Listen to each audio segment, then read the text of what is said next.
souhaite la bienvenue pour cette rencontre annuelle du réseau Mégara des villes durables. Messieurs les représentants, ou mesdames les représentantes du ministère des collectivités locales et de l'environnement, mesdames et messieurs les représentants des ONG participantes, mes collègues élus de toutes les régions et de pays amis, honorable assistance. La gestion des déchets est un sujet très sensible et d'actualité. Nous sommes nombreux à penser que la collecte, le tri, le recyclage des déchets font partie des urgences de la politique de la ville. Nous sommes nombreux aussi à pousser à une réelle décentralisation de la prise en charge des déchets, mais il faut s'en donner les moyens en infrastructure, financement et potentiel humain. Je me dois de profiter de cette tribune pour témoigner du vécu de bon nombre d'élus de nos communes concernant l'avenir du processus de décentralisation, un an après les premières élections locales démocratiques et libres en Tunisie.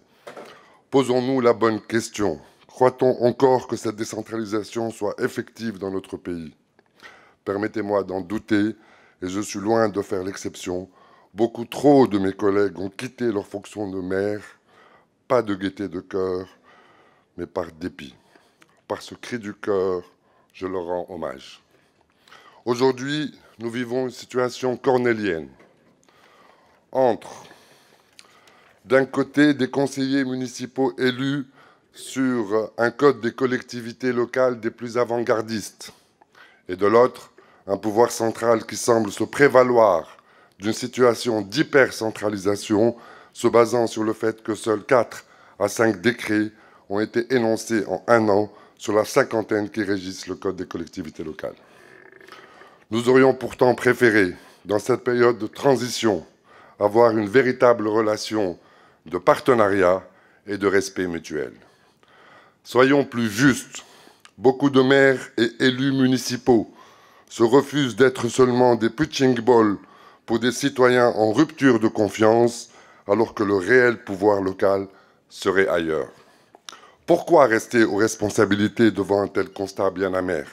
Mes réponses sont sincères. Nos concitoyens nous ont choisis librement. Nous sommes des élus du peuple. Ils nous ont fait confiance. La décentralisation basée sur une politique de proximité est un si beau challenge.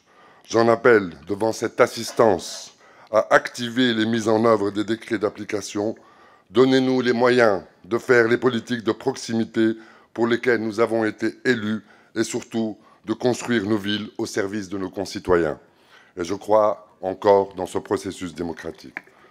Pour en revenir au sujet qui nous a réunis aujourd'hui, la gestion des déchets doit se concevoir dans le cadre d'une politique de chaque ville, en tenant compte des spécificités de chacune, mais aussi dans le cadre d'une politique nationale de développement durable et solidaire, lutte contre le plastique, réduction des emballages et grande campagne nationale de sensibilisation. Ce sujet est un des piliers de la décentralisation.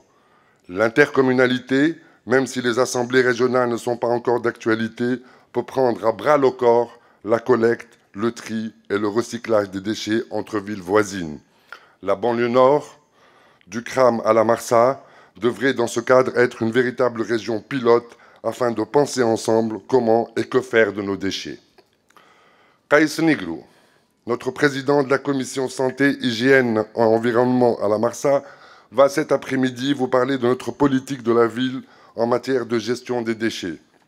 Soyez indulgents, sachant que notre argent pour le budget 2019 n'a été débloqué par le ministère des Finances qu'à la mi-juin, ce qui rend fort compliqué la mise en application de bon nombre de décisions et promesses du conseil municipal dans la gestion des déchets sur la ville et nos plages à la Marsa. Pour terminer, je suis convaincu que vos débats au cours de cette journée seront de haute qualité afin d'en faire profiter le plus grand nombre. Et je souhaite que notre ministre des collectivités locales et de l'environnement, aujourd'hui absent, un des piliers de la décentralisation, soit à l'écoute des appels de détresse et du mal-vivre de bon nombre de maires et d'élus de notre commune. Je vous remercie et bon travail.